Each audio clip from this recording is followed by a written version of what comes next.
China International Import Expo is wrapping up in Shanghai. How does this expo showcase China's openness to investors and people around the world? And world leaders hash out climate change commitments at the COP26 conference in Glasgow. Coal, which generates 40% of the world's energy, has come under fire. Can countries find a way to transition to a renewable energy? Welcome to The Point, an opinion show coming to you live from Beijing. I'm Li Xin.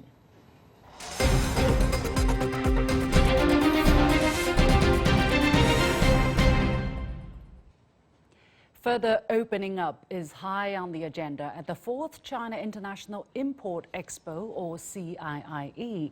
The event, which closes on Wednesday, has drawn 3,000 enterprises from almost 130 countries.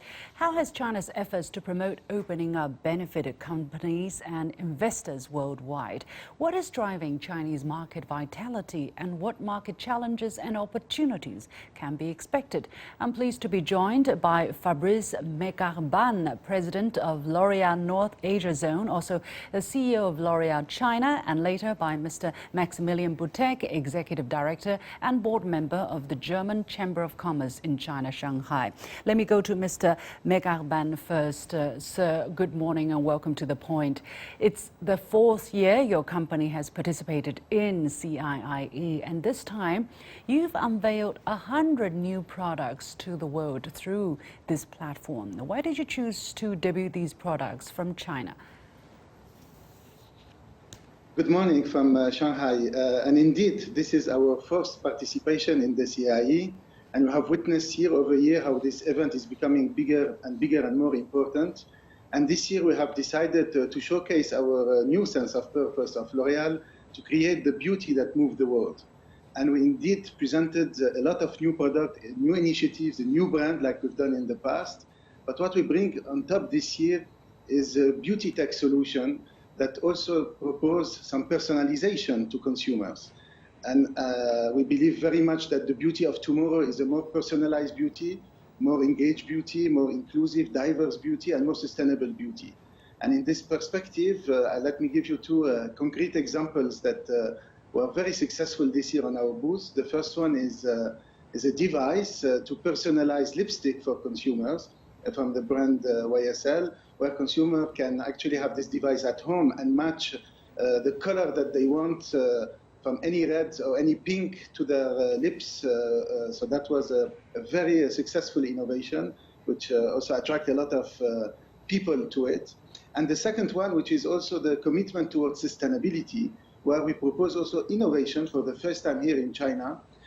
For example, water saver is actually a mechanism that we can put in hair salons and allow the hairdresser to rinse and treat the hairs while saving the water. Yeah, I understand these are new high-tech products and they're global debuts, right? Why did you decide to launch these products from here?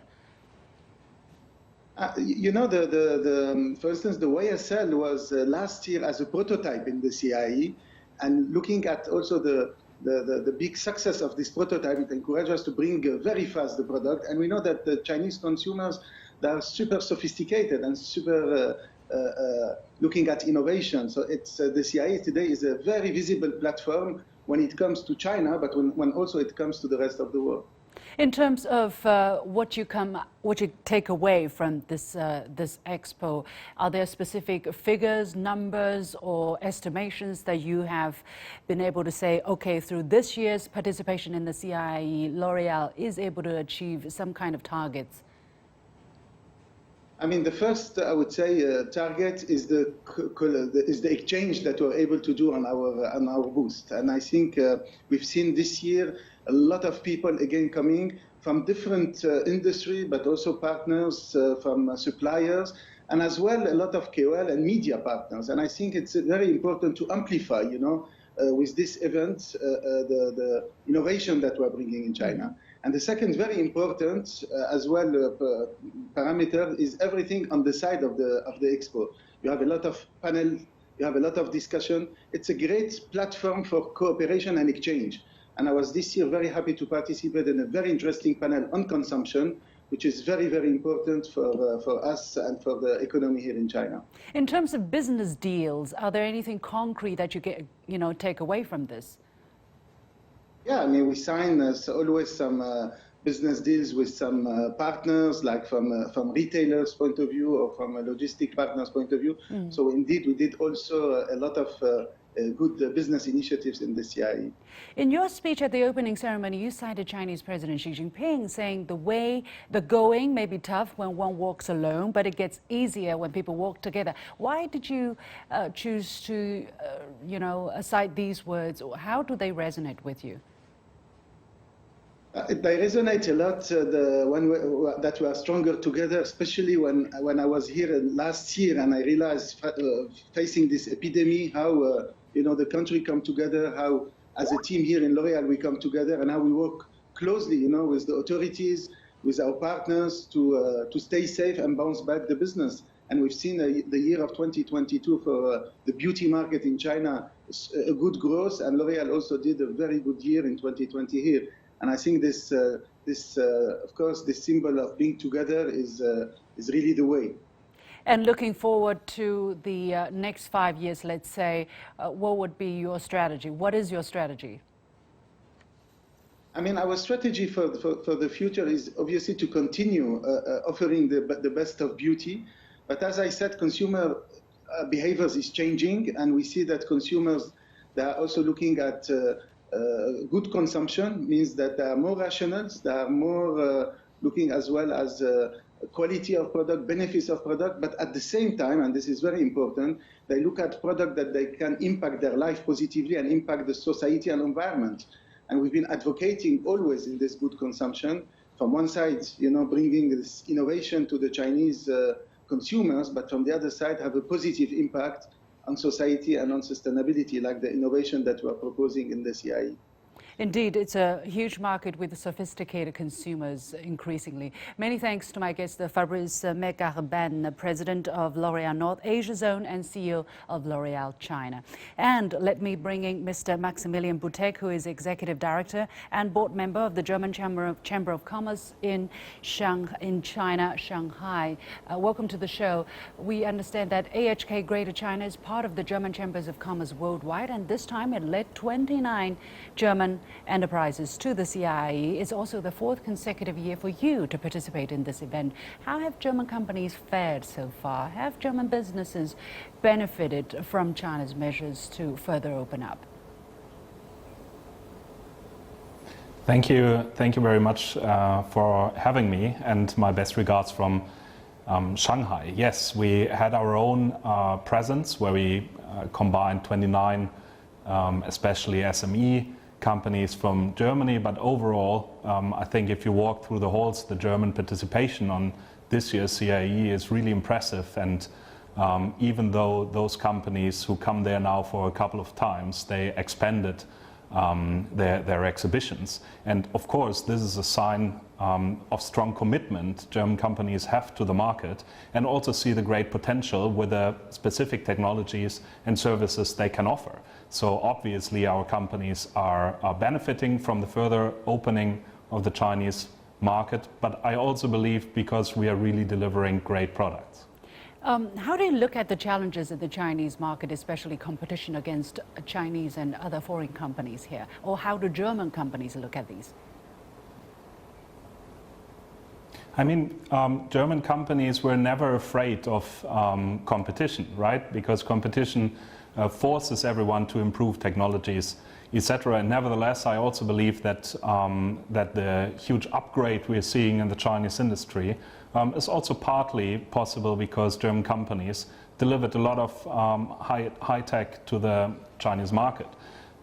So we are not scared of the competition. It drives us rather to become better. But also in the last decade, we understand much better to honor the Chinese consumers, that they have their own specific needs, and that it's not good enough to just deliver products, but rather establish structures here to work together with our clients and customers to provide the best solutions. So we always had competition, and we are never scared of that. And as long as the competition is fair, we are more than happy to compete there. But I think also we can work a lot, much more together in order to improve our both economies. According to the business confidence survey released earlier this year by your organization, 42% of German companies in China had increased their profits in 2020. 77% assess Chinese market this year more positively than other economies. 72% expect further investment in China, and 96% have no plans to leave China. Did these numbers, Mr. Butek, come as a surprise to you, and what are the main factors driving such a high confidence level? It doesn't surprise me at all, because China was one of the first economies after the pandemic hit globally, who was back on track. And of course our German companies participated from this upswing of the economy. So I'm not surprised, while China is still the most important trading partner for Germany, that we are still very committed and also grow with the market and the needs and requirements we're having here. Nevertheless, we have to wait for the next figures of 2021. As we all know, we have challenges, not only the German companies, but the whole economy. So we are quite excited to see how the negative impacts are for the economy. Nevertheless, I personally believe that it will not change on the investment commitment German companies have in the market. Also, according to the report, German enterprises in China were concerned about China-US ties, especially since 2020. Now, with Germany's leadership transition, some people are calling on Germany to distance itself from China for not being like-minded. How do German companies here react to this? I mean, generally speaking, we don't like instability in any kind of ways, because German companies normally plan on a medium term or long term. So if they commit to the market, of course they want to make sure that they can be still committed to the market in decades. And even though Chinese companies, or many Chinese companies, are still very much focused on pure export business and the domestic market, German companies are really in global chains active. So if there are value chains interrupted anywhere, be it through any kind of reasons, but also tariff increases, etc., it puts a lot of pressure on us, and we have to think more about diversity. Nevertheless, I believe that the relations between, the business relations between Germany and China are very strong, and I also believe that this will continue in the future. Looking forward to that. Thank you very much, Mr. Maximlian Butek, Executive Director and Board Member of the German Chamber of Commerce in China, Shanghai.